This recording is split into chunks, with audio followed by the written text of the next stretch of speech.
LTV, DTI, DSR 대체 그게 뭔데?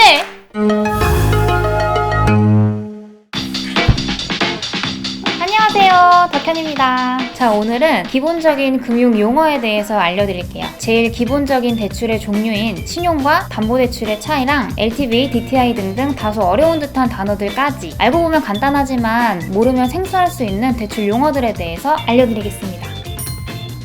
신용대출과 담보대출.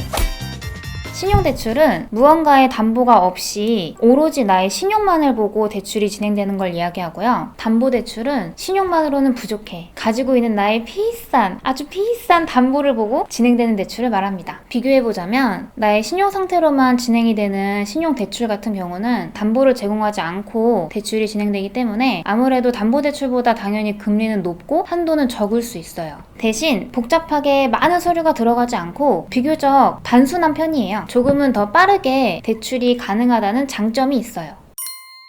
담보대출은 보통 나의 소중한 자동차나 주택을 담보로 제공하고 대출을 받는 것이기 때문에 신용대출보다는 비교적 시간이 오래 걸리고 준비할 서류는 많아지지만 금리는 낮아지고 한도는 더 많이 받을 수 있어요. 돈을 빌려주는 입장에서는 혹시나 채무자가 돈을 못 갚을 경우를 대신해서 소중한 집이나 자동차 맡아서 가지고 있는 거기 때문에 신용대출보다 담보대출이 금리와 한도가 당연히 더 좋을 수밖에 없는 거죠.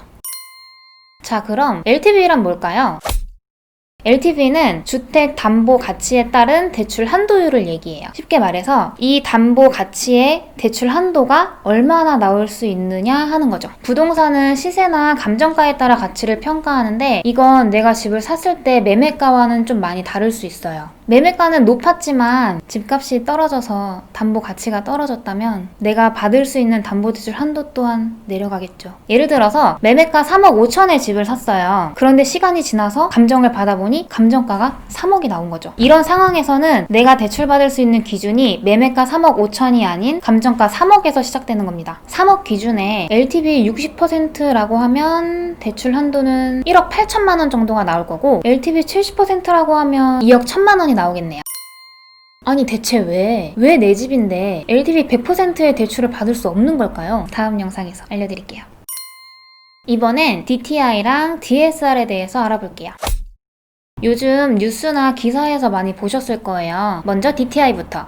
DTI는 총 부채 상환 비율을 말합니다. 나의 연 소득 중에서 어느 정도가 부채를 갚고 있는데 사용이 되는지 알아보는 비율이에요. 예를 들어보자면 나의 연 소득이 4천만 원이라고 가정했을 때 DTI 30%라고 하면 월 100만 원 정도를 원리금 방식으로 대출 상환해 가고 있다는 뜻이에요. 대출 가능 한도 금액이 연 1,200만 원인 게 아니고 대출 상환 금액이 연 1,200만 원인 겁니다. 연봉 4천만 원 기준으로 한 달에 부채 상환으로만 월 100만 원을 사용하신다고 하면 결코 작은 돈이 아니에요.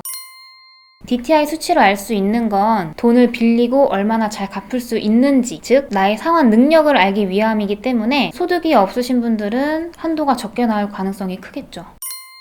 직접 DTI를 계산해보고 싶으신 분들은 여기서 한번 해보세요. 자, 이제 DSR 알아볼게요.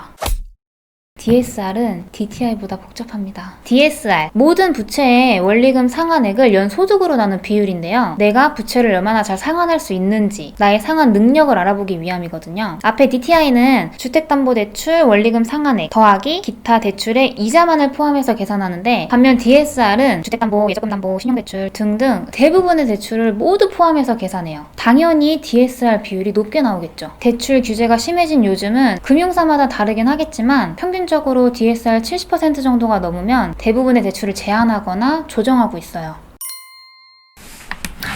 그리고 이건 최근 소식이라 알려드릴게요. 8천만 원 이상의 고소득자가 신용대출 1억 원 이상을 받으려고 할 때 DSR 40%를 적용해서 대출 총액을 규제한다고 해요. 이건 연봉이 높으신 분들에겐 좀 별로인 소식이긴 하네요. 하지만 괜찮아요. 전 그 정도로 연봉이 높지 않으니까요.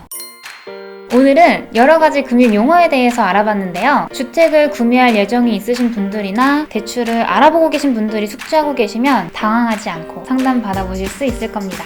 다음에도 유익한 정보 가지고 찾아올게요. 이상 덕현이었습니다. 안녕!